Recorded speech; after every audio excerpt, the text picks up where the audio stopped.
मेरे बेटे की गर्लफ्रेंड। बेटे राहुल के स्वभाव में मुझे कुछ बदलाव साफ दिखाई दे रहे थे। ये बदलाव तो प्राकृतिक थे, इसलिए इसमें कुछ हैरानी की बात नहीं थी। और जब राहुल के 14वें जन्मदिन पर मैंने घर पर उसके दोस्तों के लिए पार्टी रखी, तो उसके ग्रुप में पहली बार 2-3 लड़कियां आईं। विजय मेरे कान में फुसफुसाए, अरे वाह, बधाई हो, तुम्हारा लड़का जवान हो गया है। मैंने उन्हें घूरा, फिर मुस्कुरा दी। मुझे उन लड़कियों को देखकर अच्छा लगा। छोटी सी बच्चियां कोने में बैठ गई। मैंने उन्हें दिल से अटेंड किया। लड़के लड़कियां आजकल साथ पढ़ते हैं, साथ खेलते हैं। मैं उनकी दोस्ती को बुरा भी नहीं मानती। उन तीनों में से एक लड़की, स्वाति, कुछ ज्यादा ही संकोच में बैठी थी। बाकी दो मुझे देखकर मुस्कुराती रहीं। 2-4 बातें भी की, लेकिन स्वाति ने मुझसे नजरें भी नहीं मिलाई।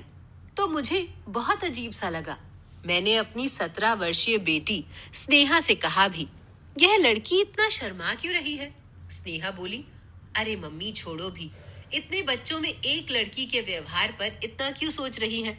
मेरी तसल्ली नहीं हुई। मैंने विजय से कहा, वह लड़की तो कुछ भी नहीं खा रही है, बहुत संकोच कर रही है।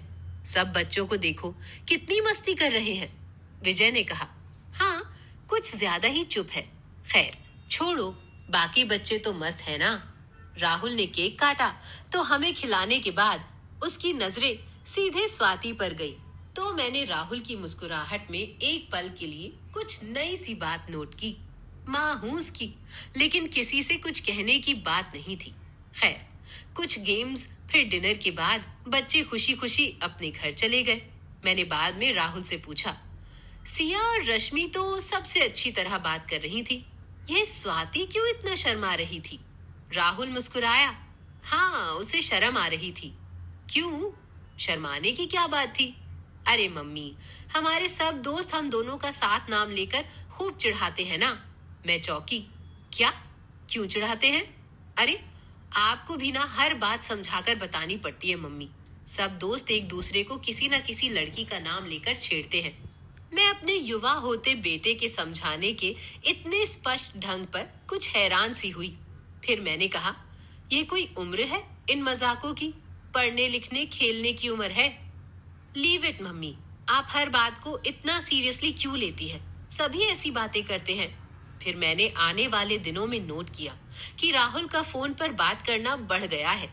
कई बार मैं उठाती तो फोन काट दिया जाता था, फिर राहुल के उठाने पर बात होती रहती थी। मेरे पूछने पर राहुल साफ बताता कि स्वाति का फोन है। मैं कहती, इतनी क्या बात करनी होती है तुम दोनों को? राहुल नाराज हो जाता, मेरी फ्रेंड है, क्या मैं उससे बात नहीं कर सकता? धीरे धीरे यह सब बढ़ता ही जा रहा था। स्वाति हमारी ही सोसाइटी में रहती थी। उसके मम्मी पापा दोनों नौकरी पेशा थे। मैं उनसे कभी नहीं मिली थी। राहुल और स्वाति एक ही स्कूल में थे, एक ही बस में जाते थे। दोनों के शौक भी एक जैसे थे। राहुल अपने स्कूल की फुटबॉल टीम का बहुत अच्छा प्लेयर था और स्वाति उसके हर मैच में उसका साहस बढ़ाने के लिए उपस्थित रहती। मैं विजय से कहती, कुछ ज्यादा ही हो रहा है दोनों का। विजय कहते, तुम ये सब नहीं रोक पाओगी। अब तो उसकी ऐसी उम्र भी नहीं है कि ज्यादा डांट डपट की जाए। अब तक हमेशा 90% से ऊपर अंक लाने वाला मेरा बेटा कहीं पढ़ाई में ना पिछड़ जाए, इस बात की मुझे ज्यादा चिंता रहती। मैं रात दिन अब राहुल की हरकतों पर नजर रखती और महसूस करती कि मैं किसी भी तरह राहुल और स्वाति को एक दूसरे से मिलने से रोक ही नहीं सकती। सारा दिन तो साथ रहते थे दोनों। कुछ और समय बीता। राहुल और स्वाति दोनों ने 10वीं की बोर्ड की परीक्षाओं में 85% अंक प्राप्त किए तो मेरी खुशी का ठिकाना ना रहा।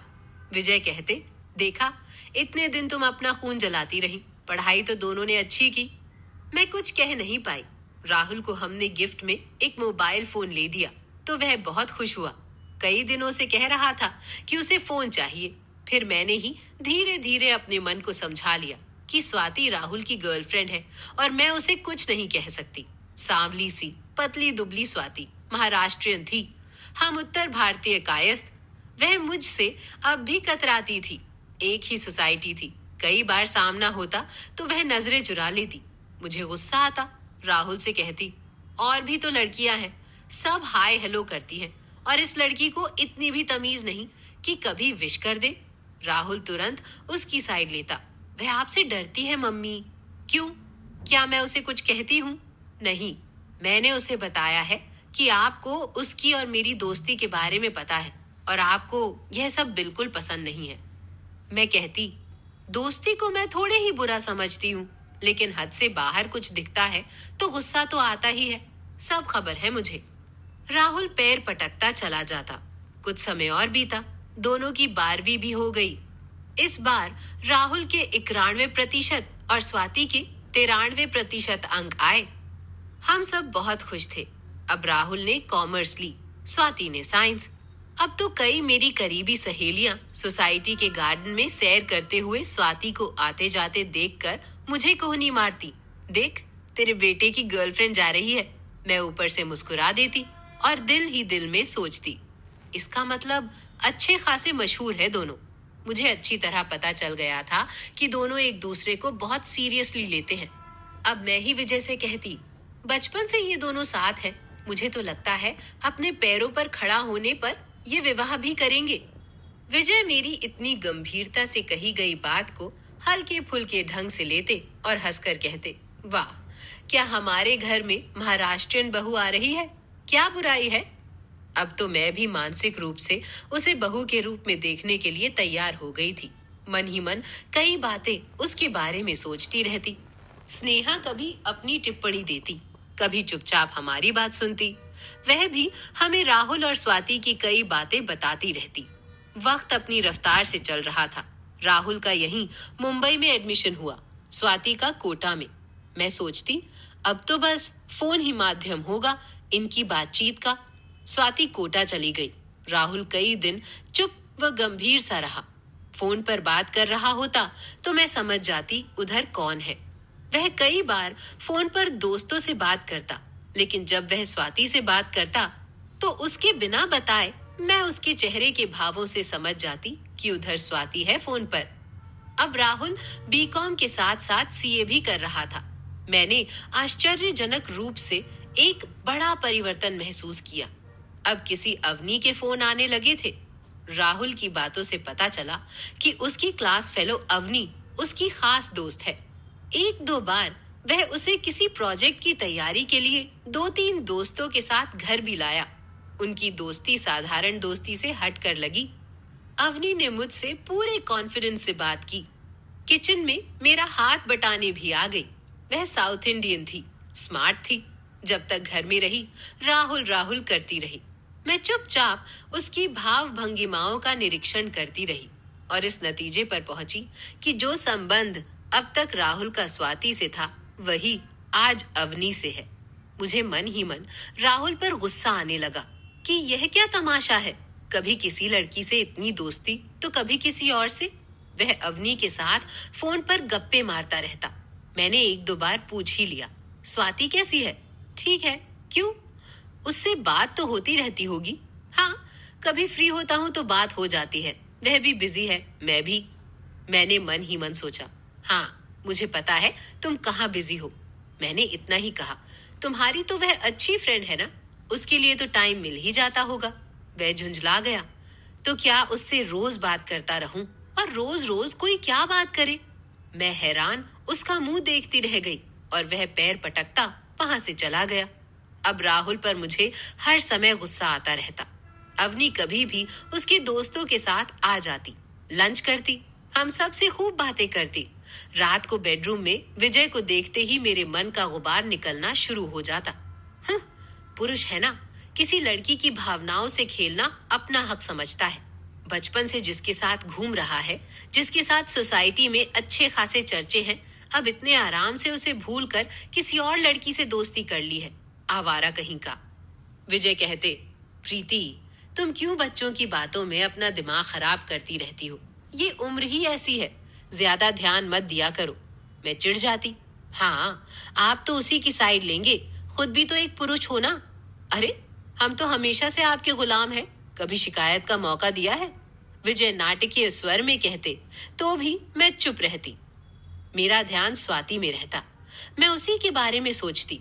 कोई भी काम करते हुए मुझे उसका ध्यान आ जाता कि बेचारी को राहुल का व्यवहार कितना खलता होगा। उसे राहुल का बचपन का साथ याद आता होगा। काफी समय बीतता चला गया।